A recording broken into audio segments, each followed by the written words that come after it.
ಇನ್ನು ವೃಷಭ ರಾಶಿಗೆ ಹೋಗೋಣ. ವೃಷಭ ರಾಶಿಯವರಿಗೆ ವಾರದ ಆದಿಯಲ್ಲಿ ವೃತ್ತಿಯಲ್ಲಿ ಹಿರಿಯರ ಸಹಾಯ ಚೆನ್ನಾಗಿರ್ತದೆ. ಸಾಲ ಶತ್ರುಗಳಿಂದ ಸ್ವಲ್ಪ ತೊಡಕನ್ನು ಕಾಣ್ತೀರಾ. ಭೂಮಿ, ಗೃಹ ಲಾಭಗಳು, ದಾಂಪತ್ಯದಲ್ಲಿ ಮನಸ್ತಾಪಗಳು ಈ ರೀತಿಯಲ್ಲಿ ಇದೆ.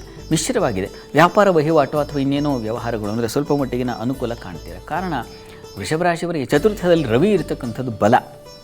ಹೀಗಾಗಿ ಸ್ನೇಹಿತರು, ಬಂಧುಗಳು ಇವರಿಂದಾಗಿ ಒಂದು ಒಳ್ಳೆಯ ಸಲಹೆ ಸಿಗ್ತಕ್ಕಂಥದ್ದು. ಪ್ರಯಾಣ ಬೆಳೆಸ್ತಾ ಇದ್ದರೆ ಅದಕ್ಕೊಂದು ಸೌಖ್ಯಗಳು ಅಥವಾ ಇನ್ಯಾವುದೋ ಸರ್ಕಾರಿ ವಲಯಗಳಲ್ಲಿ ಹೆಚ್ಚಿನ ಅನುಕೂಲಗಳು ಉಂಟಾಗುವುದು ಈ ರೀತಿಯ ಒಂದು ಸಾಧ್ಯತೆ ಇದೆ. ಆದರೆ ಚಂದ್ರನ ಸಂಚಾರ ಷಷ್ಠದಲ್ಲಿರೋದ್ರಿಂದ ಸ್ವಲ್ಪ ಆರೋಗ್ಯದಲ್ಲಿ ವ್ಯತ್ಯಾಸ ಆಗುವ ಸಾಧ್ಯತೆ ಇರ್ತದೆ.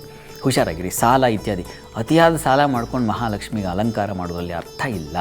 ಹೀಗಾಗಿ ಇದ್ದಿದ್ರಲ್ಲಿ ಯಾವುದು ನಮಗೆ ಹೊರೆಯಲ್ಲವೂ ಆ ರೀತಿಯಲ್ಲಿ ಪೂಜೆ ಮಾಡ್ಕೊಳ್ಳೋದು ಬಹಳ ಮುಖ್ಯ. ಆ ರೀತಿಯಲ್ಲಿ ಪೂಜೆಗಳನ್ನು ನೆರವೇರಿಸ್ಕೊಳ್ಳಿ. ಸಾಲ ಶತ್ರುಗಳು ಇವುಗಳ ಬಾಧೆ ಸೂಚಿಸ್ತಾ ಇದೆ ವಾರದ ಆದಿಯಲ್ಲಿ. ಹೀಗಾಗಿ ಸ್ವಲ್ಪ ಹುಷಾರಾಗಿರಬೇಕು ವೃಷಭ ರಾಶಿಯವರು. ಇನ್ನು ವಾರದ ಅಂತ್ಯ ಗಮನಿಸೋಣ. ವಾರಾಂತ್ಯದಲ್ಲಿ ನಿಮಗೆ ವೃತ್ತಿಯಲ್ಲಿ ಅನುಕೂಲ ಚೆನ್ನಾಗಿದೆ. ದಾಂಪತ್ಯದಲ್ಲಿ ಅನ್ಯೋನ್ಯತೆ, ಸಾಮರಸ್ಯ ಚೆನ್ನಾಗಿದೆ. ವ್ಯಾಪಾರದಲ್ಲೂ ಅನುಕೂಲ ಚೆನ್ನಾಗಿದೆ. ಸೇವಕರು, ಸಹಾಯಕರಿಂದ ಹೆಚ್ಚಿನ ಅನುಕೂಲಗಳಾಗುತ್ತೆ. ಹಬ್ಬದ ವಾತಾವರಣ ಬರೋಷ್ಟೊತ್ತಿಗೆ, ವರಮಹಾಲಕ್ಷ್ಮಿ ಬರೋಷ್ಟೊತ್ತಿಗೆ ನಿಮಗೆ ಸ್ವಲ್ಪ ಹೆಚ್ಚಿನ ಸಮಾಧಾನ, ಸೌಖ್ಯ ಎಲ್ಲ ರೀತಿಯಲ್ಲೂ ಅನುಕೂಲಗಳು ಉಂಟಾಗ್ತಾ ಇದ್ದರೆ ಮನಸ್ಸು ಒಂದು ನಿರಾಳವಾಗಿರುತ್ತೆ. ಎಲ್ಲ ಕೆಲಸಗಳು ತನ್ನ ಪಾಡಿ ತಾನಾಗ್ತಾ ಇದೆ ಅಂತ ಆ ರೀತಿಯ ಒಂದು ಸೌಖ್ಯವನ್ನು ಕಾಣ್ತೀರ. ಮುಖ್ಯವಾಗಿ ಸಂಗಾತಿ ವಿಚಾರದಲ್ಲಿ ಒಂದು ಸಾಮರಸ್ಯ, ಸಹಬಾಳ್ವೆ ಇದು ತುಂಬ ಚೆನ್ನಾಗಿರ್ತದೆ.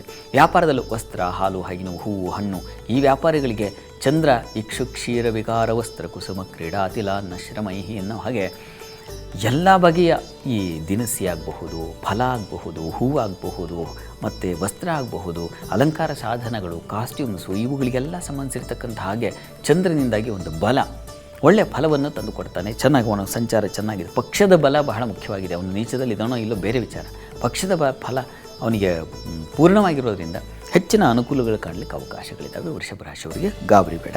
ವೃತ್ತಿಯಲ್ಲೂ ತುಂಬ ಚೆನ್ನಾಗಿದೆ. ಸ್ವಲ್ಪ ಒರಟು ಮಾತಿರುತ್ತದೆ. ಸ್ವಲ್ಪ ಮಾತಿನ ಕಡೆ ಸ್ವಲ್ಪ ಗಮನ ಇರಲಿ. ಬಹಳ ಬೇಗ ಕೋಪ ಬಂದುಬಿಡುತ್ತೆ. ಹುಷಾರು. ಪ್ರಾರ್ಥನೆಗೆ ಲಕ್ಷ್ಮೀ ನರಸಿಂಹ ಪ್ರಾರ್ಥನೆ ಮಾಡೋದು. ವೃಷಭ ರಾಶಿಯವರು ಈ ವಾರದಲ್ಲಿ ಲಕ್ಷ್ಮೀ ನಾರಾಯಣರ ಅಥವಾ ಲಕ್ಷ್ಮೀ ನರಸಿಂಹ ಪ್ರಾರ್ಥನೆ ಮಾಡಿಕೊಂಡ್ರೆ ಸನ್ನಿಧಾನಕ್ಕೆ ಹೋಗಿ ಬನ್ನಿ, ಒಂದು ವಿಶೇಷ ಪೂಜೆ ಮಾಡಿಸಿ, ಅದು ನಿಮಗೆ ಹೆಚ್ಚಿನ ಬಲ ಕೊಡುತ್ತೆ.